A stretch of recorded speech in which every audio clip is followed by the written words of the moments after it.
Hello students, welcome to my channel. हम class +1 chemistry का chapter equilibrium कर रहे हैं। आज का जो हमारा क्वेश्चन है वो है given the reaction between two gases represented by A2 and B2 to give compound AB। A2 plus B2 gives us 2AB. At equilibrium the concentration of A2 is equal to 3.0 into 10 की power 3 mole, B2 is equal to 4.2 into 10 की power 3 molar, AB is equal to 2.8 into 10 की power -3 molar. If the reaction takes place in sealed vessel at 527 degree Celsius, then find the value of Kc. हमें जो है वो दो gases के बीच की जो है वो रिएक्शन दी गई है कि दो गैसेस है A2 और B2 आपस में रिएक्ट करके वो हमें AB दे रही हैं। इक्विलिब्रियम पे हमें जो है वो जब इक्विलिब्रियम स्टेज आ जाएगी, यानी कि जब हमारी रिएक्शन इक्विलिब्रियम को गेन कर लेगी, तो उस टाइम पे हमें सभी की जो है वो कंसंट्रेशन गिवन है, A2 की गिवन है, B2 की गिवन है, AB, क्योंकि इक्विलिब्रियम आने के बाद जो है वो कंसंट्रेशन चेंज नहीं होती, जितनी खत्म होती है उतनी नहीं बनते। इक्विलिब्रियम इसका मतलब यही होता है कि कंसंट्रेशन जो है वो कांस्टेंट हो जाती हैं।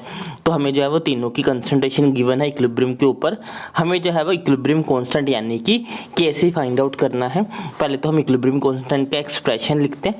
तो इक्विलिब्रियम कांस्टेंट होगा हमारे पास Kc is equal to concentration of products divided by concentration of reactant. अब यहाँ पे हमारे पास प्रोडक्ट्स क्या है, हमारे पास प्रोडक्ट में आ जाएगा, प्रोडक्ट है हमारे पास AB, जो आगे का कोफिशिएंट होता है वो उसकी पावर में जाता है, तो इसके आगे कोफिशिएंट 2 है, तो 2 जो है वो हमारा पावर में हो जाएगा, डिवाइडेड बाय रिएक्टेंट में हमारे पास A2, concentration of A2 and concentration of B2, यानी कि AB की कंसंट्रेशन का स्क्वायर करना और उसको डिवाइड करना है A2 और B2 की कंसंट्रेशन के साथ। तो वैल्यूज पुट कर देते हैं अब हम।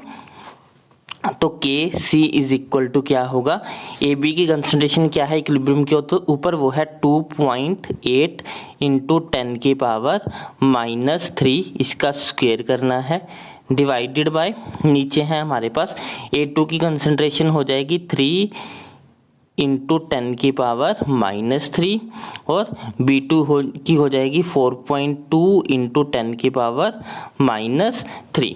क्योंकि स्क्वेयरिंग करेंगे तो स्क्वेयरिंग इस ऊपर वाली का स्क्वेयर करना है, तो इसका मतलब है कि हमें ऊपर वाली टर्म को 2 बार लिखना पड़ेगा। तो ये हो जाएगा 2.8 इंटू 10 की पावर -3 इंटू 2.8 इंटू 10 की पावर -3।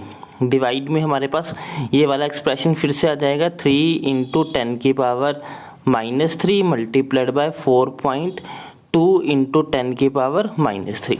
10 की पावर -3 से 10 की पावर -3 कैंसिल हो जाएगा, इधर 10 की पावर -3 से ये 10 की पावर -3 कैंसिल हो जाएगा। यहाँ पे अब हमारे पास बचा है 2.8 और इधर बचा है हमारे पास 4.2, नीचे 3 एंड 4.2 बचा। तो 7 4 28 हो जाएगा और 7 6 42 हो जाएगा। तो यहाँ पे नीचे 6 आ गया अब हमारे पास, ये हो गया 2 2 4 2 3 हो गया हमारे पास 6।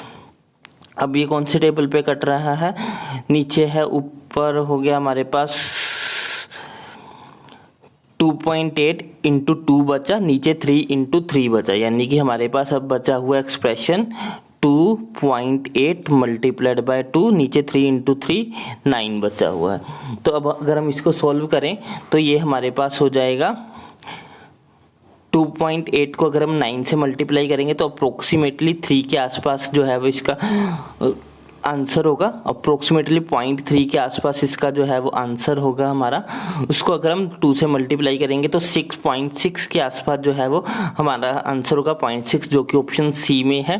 तो इसलिए इस क्वेश्चन के लिए हमारा राइट आंसर ऑप्शन सी हो जाएगा। ये क्वेश्चन जो है वो नीट 2012 में जो है वो पूछा गया था, इजी क्वेश्चन था, मैंने आपको अच्छे से समझा भी दिया। अगर आपको वीडियो अच्छी लगी हो तो इसको लाइक करें, शेयर करें और चैनल को सब्सक्राइब करें। और अगर आपको वीडियो के रिलेटेड कोई भी डाउट हो तो मुझे कमेंट सेक्शन में लिख सकते हो। Thanks for watching, bye bye, take care.